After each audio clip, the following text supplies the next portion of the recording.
बेटी, मैंने तुम्हारी ये तस्वीर देखी है। तुम इतना बढ़िया काम करके लाई हो। मैं तुम्हें आशीर्वाद देता हूँ, लेकिन बेटी थक जाओगी। तुम कब से खड़ी हो। वीडियो निकलती है जो कि बहुत ज़्यादा वायरल हो जाती है। गाइस, वीडियो है एक छोटी सी बच्चे की जिसकी उम्र मुश्किल से 6-7 साल होगी। थैंक यू बेटा, थैंक यू। बहुत बढ़िया काम किया तुमने। और तुम्हारा पता उसमें लिख देना, मैं जरूर तुझे चिट्ठी लिखूंगा। और ऐसी वीडियो है कि जिसको जितनी दफा देखे मेरा तो मन ही नहीं भरता। कितनी इसके अंदर पॉजिटिविटी है, कितना ज्यादा स्ट्रॉन्ग कनेक्शन है एक पीएम और एक आम बच्चों के दरमियान, कि वो हर चीज के लिए, जैसे एक बच्चा अपने माँ बाप से कहता है। अब मैं उसी की मिसाल भारत के साथ देखूंगा कि they are satisfied with the leadership of Modi. मैं कहूंगा पाकिस्तानी पब्लिक से कि नरेंद्र मोदी एक बच्ची की आवाज़ सुनकर इतना सब कुछ कर सकता है, तो पाकिस्तान की ये हालात देखकर अगर हमारे रिलेशन अच्छे होते तो क्या इंडिया की गवर्नमेंट हमारी हेल्प ना करती। इसलिए सोचते हैं मोदी को मैं क्रेडिट देता हूं। I like Modi, I love Modi. जिस तरह मैंने आपको बताया कि मोदी साहब की अचीवमेंट में से सबसे बड़ी अचीवमेंट ये थी कि उन्होंने नेशनलिज्म को has taken to the next level. Either youth living in India और either Indian diaspora living abroad. देखे ना कितना बड़ा मैसेज दिया कि एक मुल्क के प्राइम मिनिस्टर हैं। मोदी जी के लिए मैसेज ये है कि देखिए आप बहुत ही अच्छा काम कर रहे हैं। आपने देखिए एक बच्ची के कहने पे मैंने उनके लिए स्केच बनाया, तो मोदी जी बोल रहे थे कि आप हाथ नीचे कर लीजिए। मैंने आपका स्केच देख लिया है, मैं आपको मैंने तुम्हारी ये तस्वीर देखी है। तुम इतना बढ़िया काम करके लाई हो। मैं तुम्हें आशीर्वाद देता हूँ, लेकिन बेटी थक जाओगी। तुम कब से खड़ी हो। ये पुलिस के जवानों से मैं कहता हूँ, वो तस्वीर बेटी देना चाहती हो तो ले लीजिए, और मुझे जरूर पहुंच जाएगी। हाँ, थैंक यू बेटा, थैंक यू।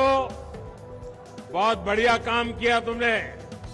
और तुम्हारा पता उसमें लिख देना, मैं जरूर तुझे चिट्ठी लिखूंगा। उनकी पोजीशनिंग है, उनकी पर कैपिटा इनकम है भारतीय डायस्पोरा की यहाँ पे, और वो टोटल सारा जिस तरह मैंने आपको बताया कि मोदी साहब की अचीवमेंट में से सबसे बड़ी अचीवमेंट ये थी कि उन्होंने नेशनलिज्म को has taken to the next level. Either youth living in India और either Indian diaspora living abroad. अब मैं उसकी छोटी सी मिसाल लेता हूँ। एक क्वेश्चन दिया गया, यहाँ पे मैं कई दफा बात करता रहता हूँ लोगों से, टैक्स पेयर्स के साथ। लोगों को अमेरिका के अंदर अब टैक्स देने से तकलीफ होती है क्योंकि उनको नजर आता है हमारा टैक्स किसी अच्छी जगह पे नहीं जाता, उसका मसरफ जो है वो ठीक नहीं है, करप्शन। लेकिन जब मैं स्कैंडिनेवियन कंट्रीज के लोगों को देखता हूं तो वो कहते हैं कि हम टैक्स दे के खुश होते हैं क्योंकि हमें पता लगता है कि टैक्स अच्छी जगह पे जा रहा है। अब मैं उसी की मिसाल भारत के साथ देखूंगा कि they are satisfied with the leadership of Modi. That is number one thing. और फिर उसका मुजाहरा जो है वो इकट्ठे होकर करते हैं। यहाँ पे वो जो सीईओज के साथ उनकी मुलाकात हुई, उसपे से मेजॉरिटी तो भारतीय नहीं जानते। अब उसके बाद जो इस वक्त मैं जो मेरा पर्सनल एनालिसिस है, आप कह रहे थे कि डिविडेंड, वाकई डिविडेंड तो उसके शुरू होंगे। मोदी जी का पहली मीटिंग जब उनकी शुरू हुई न्यूयॉर्क से, जो पहला वॉशिंगटन डीसी में आए थे, तो वो it was related to the labour और रिलेटेड टू द टेक्नोलॉजी। और एक टर्मिनोलॉजी उन्होंने यूज की थी कि will build the pipeline of intellect. हम अमेरिका के पास टेक्नोलॉजी है, हमारे पास यूथ है, तो हम दोनों चीजों को जब इकट्ठा करेंगे, that is what our partnership is about. और उसी की आप बात कर रहे हैं। इस वक्त जो सबसे ज्यादा बड़ा कंसर्न है कि अगर कल को ताइवान के अंदर अमेरिका जो है इंटरफेयर करता है, वहां पे जंग शुरू होती है, तो सेमी कंडक्टर का इशू बनेगा पूरी दुनिया के अंदर। उसको सॉल्व किस तरह किया जाएगा, वो सारे का सारा वो भारत के अंदर इसकी मैन्युफैक्चरिंग शुरू करना चाहिए। और उसके बाद आपने जिस तरह बात की है कि नेवल की, आप मुझे ये बताएं पूरी दुनिया में सिर्फ 4 जगह ऐसी हैं जिनके पास जेट इंजन बनाने की सलाहियत है, और मेरा ख्याल उनमें अब भारत भी शामिल होने वाला है। दूसरी एक बात मैं जो है एक नया एंगल आपको यहाँ बताना चाहता हूँ।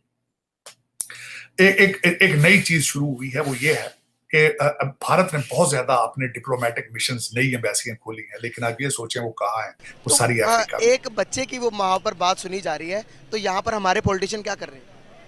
यहाँ पे तो सर अपने उल्लू ही सीधे कर रहे हैं मेरे ख्याल में सारे, हर कोई अपने चक्कर में ही पड़ा हुआ है। तो क्या समझते हैं कि आने वाले टाइम के अंदर अगर इसी तरह रहे तो कैसे हालात होंगे? बस पाकिस्तान का जो नक्शा मेरे ख्याल में ख़त्म हो जाएगा तो दोबारा से। एक सवाल यहाँ पर ये पूछना चाहूँगा, इंडिया की मैं बात करूँ तो वो अपने सारे पड़ोसियों के साथ मिलकर काम करता है, और अगर बांग्लादेश के ताल्लुकात इंडिया के साथ अच्छे हैं, बांग्लादेश की अगर इकोनॉमी देखें कहाँ पर है। अगर अफगानिस्तान की बात करेंगे, अफगानिस्तान के अंदर इंडिया ने अपने बिलियन ऑफ डॉलर्स इन्वेस्टमेंट किए हुए हैं। क्या आपको नहीं लगता कि हर चीज़ भूलकर मुसलमान तो बांग्लादेश के अंदर भी है, वो क्यों नहीं कश्मीर की बात करके उनके साथ जिद्दबाजियाँ लगाकर बैठ जाते? हम क्यों नहीं अपनी बातों को आगे बढ़ा पाते, रिलेशन को अच्छी तरह ठीक क्यों नहीं कर लेते? हम करने चाहिए नहीं करने चाहिए। और जहाँ तक आपने कश्मीर की बात की, मैं ख़ुद कश्मीर से हूँ, तो कश्मीर के मसले पे जो पाकिस्तान है, ख़ासकर पाकिस्तान, ये बहुत ज़्यादा ढीला है। क्योंकि पाकिस्तान के जो कह रहे हैं उस तस्वाब राय से काम लेना चाहिए। पाकिस्तान ने उस वक्त तक ये काम कोई नहीं किया जब इंडिया के मकबूजा कश्मीर के अंदर, मकबूजा तो नहीं है, जो इंडिया के कब्ज़े में है, उसके अंदर जब 10% जो हिंदू थे तब वो थे। अब तो उन्हें अपने आइन की पामाली कर ली है, उसमें तकरीबन 47% हिंदू आ गए। तो अब क्या ये उस तस्वाब राय करवाएंगे? तो ये कहते हैं कि हम आज़ाद कश्मीर हमारी शहर है गया, तो ना मैं उसको आज़ाद कश्मीर समझता हूँ कि वो आज़ाद कश्मीर है जहाँ पे हम रहते हैं। वो पाकिस्तान के कब्ज़े में और दूसरा इंडिया के कब्ज़े में है। फिर इनके कुछ हालात, मेरे ख्याल में इंडिया जो है वो कश्मीर के साथ अच्छा सलूक कर रहा है। तो हम ये नहीं कहेंगे कि हम कश्मीर आज़ाद करवाएंगे, क्योंकि वो पेट्रोल 47 या 52 ले रहे हैं और हम यहाँ पे 282 ले रहे हैं, और हम उनसे गालियाँ नहीं खाना चाहेंगे यहाँ पे लाके। ज़बरदस्त गाइस, ये कश्मीरी की स्टेटमेंट थी, अब लोग के सामने है।